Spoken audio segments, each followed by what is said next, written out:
Good morning, everyone. Today we'll be looking through some of the new features from the latest release, which you should all have set up now and live. So you may have already known that we are starting to roll out our Just Accounts payroll. So for us to be able to do this, what we are doing is we're waiting for everyone to complete their P60, so their payroll year end for 2017. Once you have done that and you're all completed, we'll then be able to look at switching you over onto the Just Accounts payroll. What we are asking is, once you have completed all of your payroll year ends, please let your account manager know, or alternatively email myself at demonstrations@justaccounts.com, and we'll be able to set up and arrange for you to get switched over onto the Just Accounts payroll option. So just to give you a bit of a background, previously we always used 12 pay for the payroll side. We have switched that over now, and we do have our own inbuilt payroll. So the perks from your side is that everything should calculate and process a lot quicker than it has previously. There shouldn't be any reasons for any payrolls getting stuck because there's no communication with a third-party system. And it also means that we have a lot more flexibility in the reporting that can be done from the system. So we'll start from that. So in the companies, previously you have gone into a company and you've gone into the payroll batches to run all of your payroll reports, and all of it is done per batch. Now what we have is I've got some of the new payroll reports set up on this system, and they are all ran from the report section. So if I come in here and I just scroll to the bottom, I've got some reports here at the bottom. And if I just select net pay, for example, what will happen is once we've clicked on this, a little pop-up window will appear. You then can select the payroll group. So I know mine is called Weekly Friday. So I'm just going to search for Friday. And then as you can see the year for the payroll, and you can also see the period. So these are all weeks. So I can scroll down to 2007 and find week 52 and run the report. And this one should only have one person in, if I remember rightly, but it'll run the report and it will show all of the information in, and it should look very familiar to those of you who've used the net pay report that was in 12 pay. So all of these, once you have been moved over to Just Accounts payroll, all of the standard reporting will all automatically be uploaded onto your instance for you. As well as the payroll reports, we have also updated the payslip document as well. So again, previously, because we were using 12 pay, that was very static and we could do very little on that. Because this is our own payroll, we've now been able to create the payslip from scratch, and it is also editable to how you want it. So I'm getting an employee here for an umbrella client. And if I just go to their most recent payroll, and if I click onto payslip, that will open up the new version of the payslip which we have here. So as you can see, it's a different layout. We can also add logos to the top. We can brand this to however you want it. So if you're wanting this header bar in your company's colors, that can be done. If you're wanting things to be moved around slightly or other sections to be added, again, that can be done.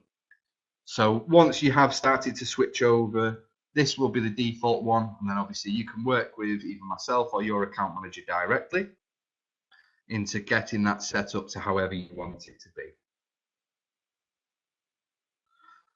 Okay, moving away from the reports but sticking on the actual payroll side. Just to make you aware, in the last update we now fully support the Scottish tax codes, and we also have all of the Scottish thresholds visible for you to view within the illustration settings. So these are what are actually used in the calculations as well. So if I come into here and come to 2018, we have all of the Scottish options there for you to view, and these are what will actually be used in the calculations for you. So I'll let you have a look at them whenever you're free to do so. One big feature that we now have within the payroll is we have the ability to reprocess a payroll. So in the past, if you posted and finalized the payroll and you wanted to make a change to a particular client, what you would have needed to do is roll back that payroll. So move the employee in question into their own payroll group, roll it back in the P11, make any changes, and then run the payroll again from scratch. So what we have now is if you come into the payroll batches section, which I'm already in, and tick include posted, see any payrolls that you have already ran, what you will see for the most recent payroll that you have done is you see an option for reprocess on the right hand side. So before doing this, if it was someone who'd been missed in the payroll, for example, you can add a timesheet in, get it to the payable state, or if it's limited, you can add a regular payment in or any information like that. You can then click on reprocess. What that will do is that will look at anyone in that payroll group. It'll look to see, essentially start a payroll from scratch. So it'll look to see if there is anything new or if there's any new tax codes or anything like that.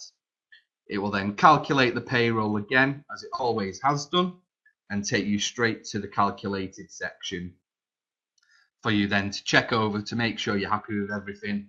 Alternatively, at this stage, as you can at the minute, you can go in and delete the batch, make any changes and start it all over if you wanted to. So instead of having to roll back, you can just reprocess. And in regards to the payslip, any new changes or anything like that, or any new clients will create a new payslip for them people. Anyone who has exactly the same information should receive any extra updates because obviously theirs has already been completed. In regards to the RTI information, if it has been recalculated, similar to the rollback, it will just submit the new information to HMRC to replace any old information as well. So this one is a big change, which I know a lot of you have been after. I think it's going to make everything a lot easier going forward for everyone. So moving slightly away from payroll, but we now fully support the apprenticeship levy to be calculated and deducted within the payroll. So to set this, you've got two options. So I'm just going to go into our payroll group settings. So that is going to payroll groups and clicking settings on the right hand side. And in here, you may see it at the bottom there, we now have this option to make a deduction for the apprenticeship levy. So if you are wanting the apprenticeship levy to be deducted from the employee's wage, again, this is more for umbrella, you would come into here and you can select whether you want it to or not. If it is not set, it will look at the global feature, which if we go into home and setup, to go into our main settings section, so you'll need to do this part as the accountant, and go to our client settings, and again, right at the very bottom, we have this, so they deduct the apprenticeship levy from the umbrella employees. So if you have that tick, that will default for any payroll group. So unless it's in the group set to false, they will all have the deduction calculated and deducted from the payroll. And for the apprenticeship levy, that won't show on the pay slip, but it will show on the pay statement or the pay summary report as well. Okay, so moving away from payroll a little bit, what we wanted to look at now was in regards to some of the recent changes to our batch changes feature. So within Just Accounts, what you can do is hover over home, and we've got a couple of new options. So the first one is we do have the ability to import payments to invoices. So you'd come in and select import payments. Okay, and that would take you to a screen which looks like this. You can download the Excel template needed by clicking on download template. Now I've already got one open with some information in here. So this is for one of my companies on this instance, which we'll have a look at in a moment. So as you can see, it's asking for the company reference, the invoice date, the invoice number, when the payment was received and any reference, and the amount that has been received as well. We do also have options for CIS to show CIS deductions and deemed payment calculations as well, which we'll come to later. So this is just a snippet of obviously the report. If I just close that a moment, and if I go into the company, this is the company in question. So these are the 3 invoices. So 2 of them I'm going to fully pay off, and the bottom one I am just going to part pay. So that's obviously what it looks like before. If I now go into my import invoice payments, and I'm just going to choose the file which I have just shown you, is this one, and click on upload. So what the system will do is it will show me what is on the import file. So as always, we give you the ability to check the information of what we are going to process. Once it has imported all the information, I've then got this apply option. So if I click onto that, what the system will do is it will find the companies with this reference. So you can do this cross company. It'll find the companies, it'll find the invoice, and work through adding the actual payments onto the invoices. And when that's disappeared, if I now go into the company again and just refresh this invoices page, what we can see now is we have only one invoice showing, which is the one that I've part paid. And if I tick in paid, there's one of the ones, and there's the other one which we just paid off. So it'll just work through each company and pay off any invoices which have been posted and outstanding. So that is the invoice payments option. The next one which we're going to look at is within the batch changes section. So if I come into batch changes, now we've always had the facility to update employee tax codes or certain other things through this batch changes option. So in the past, you've come into here. If you were looking to update the tax codes at the year end, you would come in and search for 1100L, and you want to replace it with 1150L, for example. I'm just going to use this as a test. And you would submit, it would show you everyone who is going to be changed. And then if you untick that and submit, it would make the changes. That is obviously still available, but what we also have is we also have these 2 options here. So I'm going to start with the upload employee changes.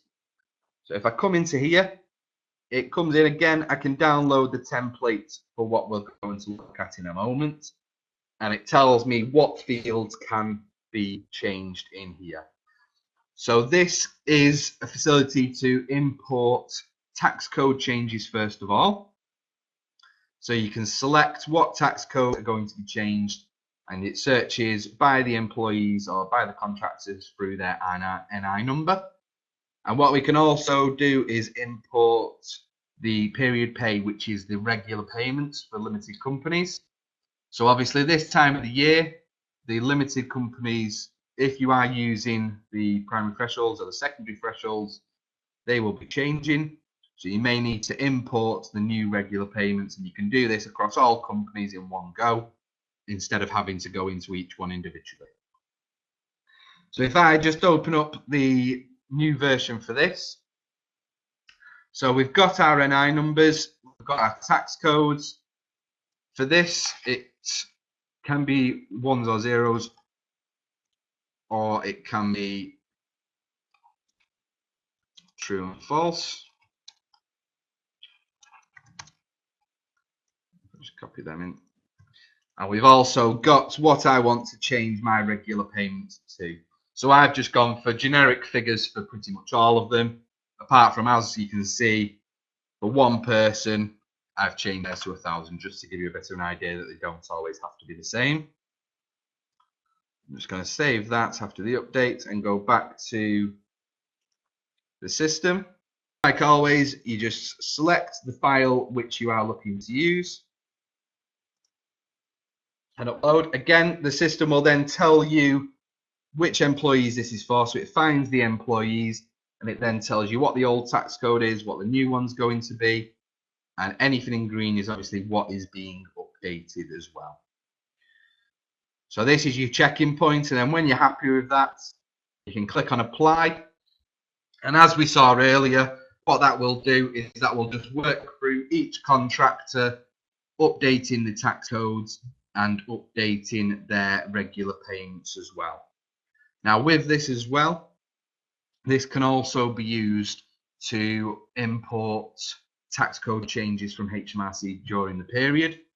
So if you do use HMRC's online portal and they obviously alert you that any tax code needs to be updated, you can export that information directly from HMRC and import it into here to make all of the changes instead of previously where you've had to go into person by person.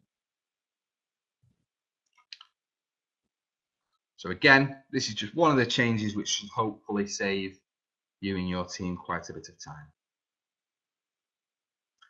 So if I just come out now and go back to our batch changes section, so the other one that we want to look at is this upload company changes.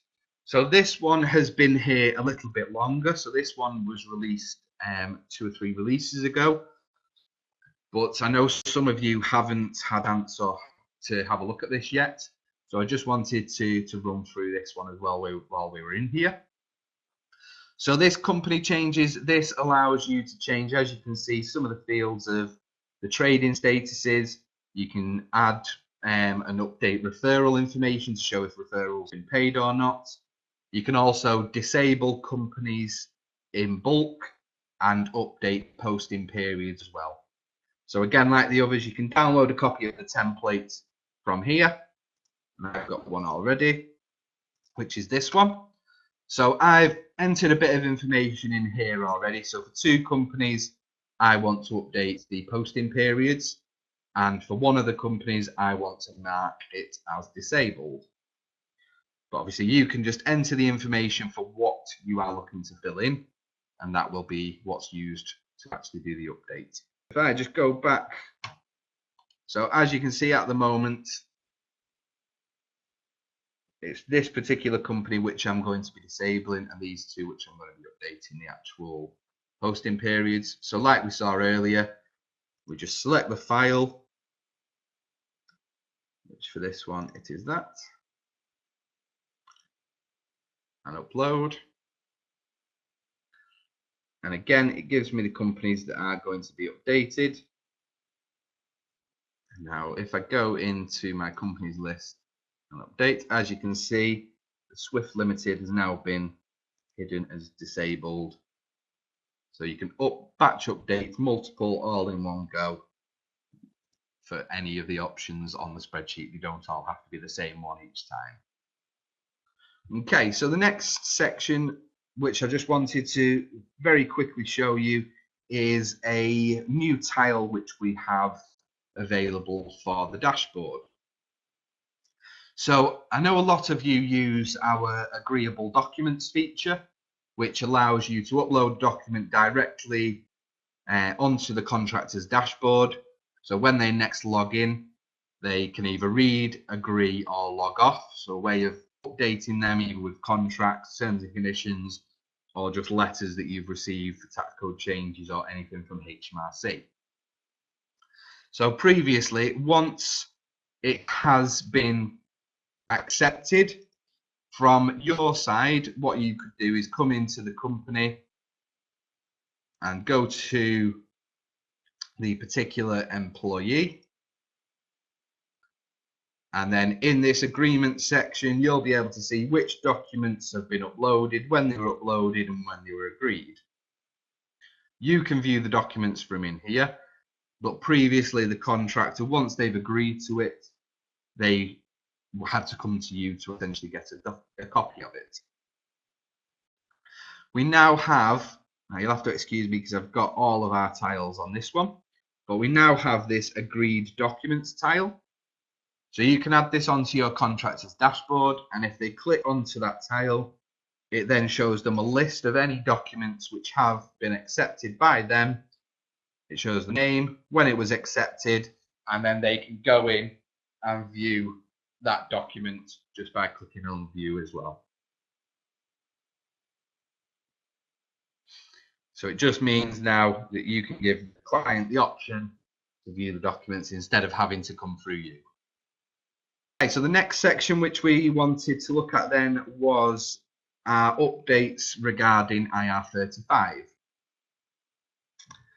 So for this one, we now have, if I just flick into this, we now have the ability, if we go into our contracts, so if I just go into a contract that's already open for this particular client, we can enable this IR35 confirmation section. So if either yourself or your client is creating the contracts, you can come in here and select whether it is inside or outside IR35. If it's outside, obviously everything will just carry on as it always has done.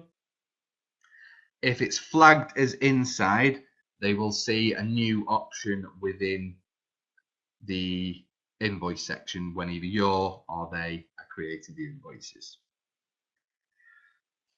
So it's essentially a flag whether it's outside or inside. Now I'll just start loading our settings section up, because once this feature has been enabled on your instance, if you go into home and setup, you will see again this IR35 confirmation section.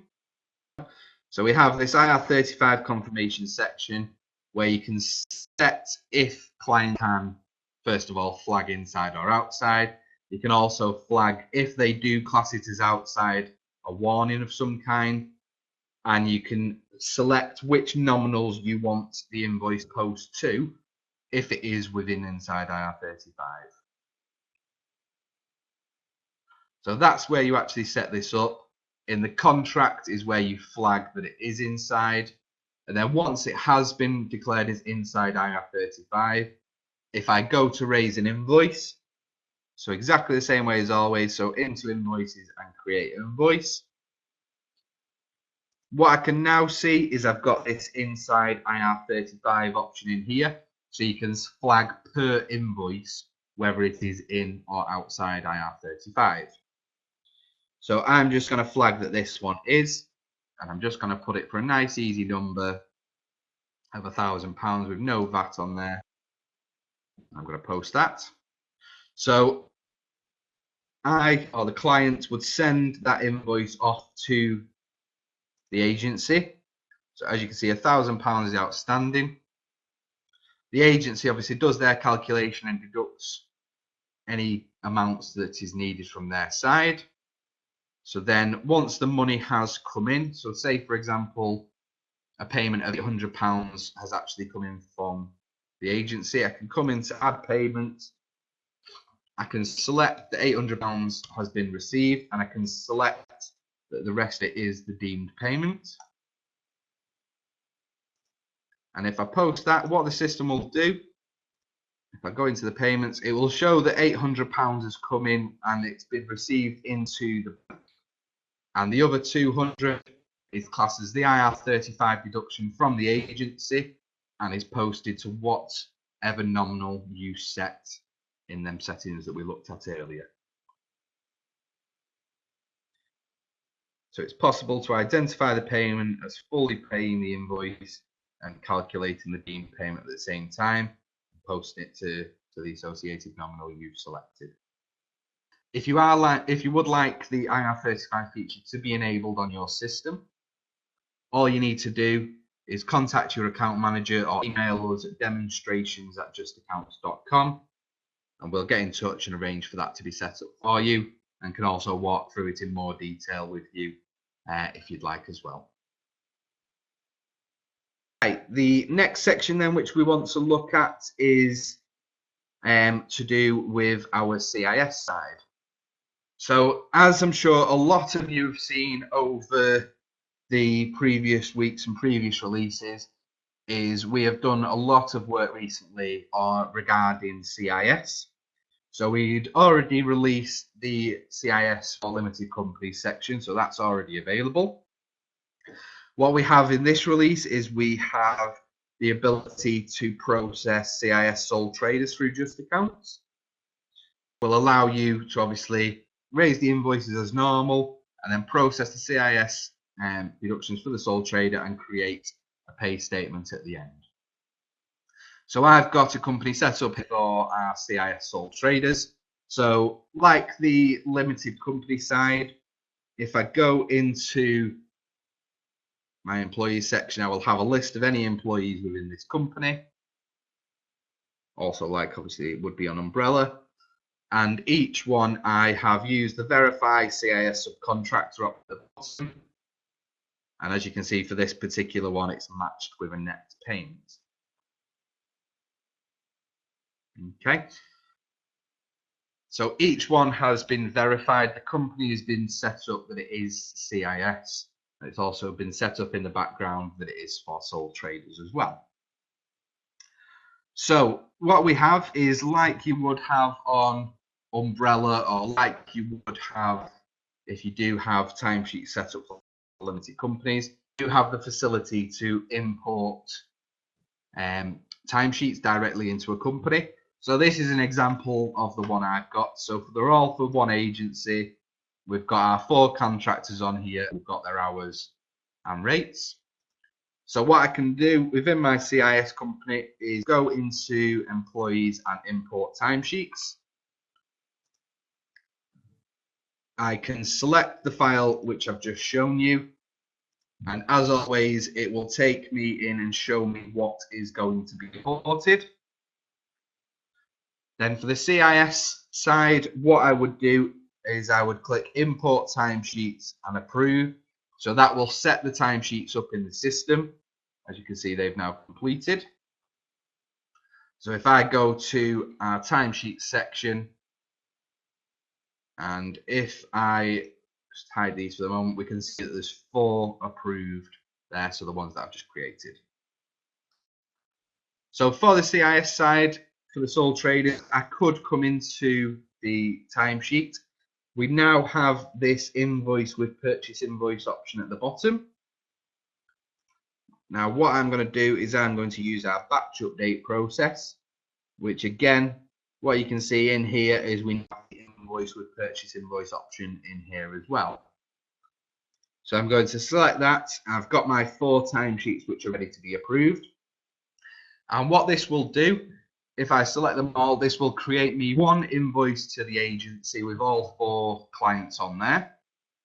What the system will also do is will also create 4 individual purchase invoices for these contractors. And that is what is used for the CIS 300 at the end of the month. So if I select these and update, and like I say, they'll be done now. So if I go to my invoices, what I have now is I have 1 invoice with all 4 clients on there. And if I go into my purchase invoices, I think I've got a couple already in here as well. But ultimately, I've got my purchase invoices for the clients as well. So essentially, the process from your side would be the usual. So once you've created the invoice, what you need to do is obviously get that sent off to the agency. Now, like Umbrella, we can have that automatically emailed to the client straight away for you. But what you can do is you can come in and edit the information to say that you're happy with it and post that, or post and email it to send it to the agency. Once the agency has paid it, what you'll be able to do is come in and add the payment to the invoice or use the import payment option, which we looked at earlier.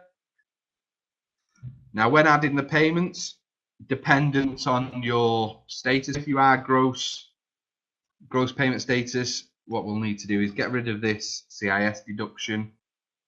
So obviously the agency hasn't gone over deducted it at that stage, and post that to clear off the invoice.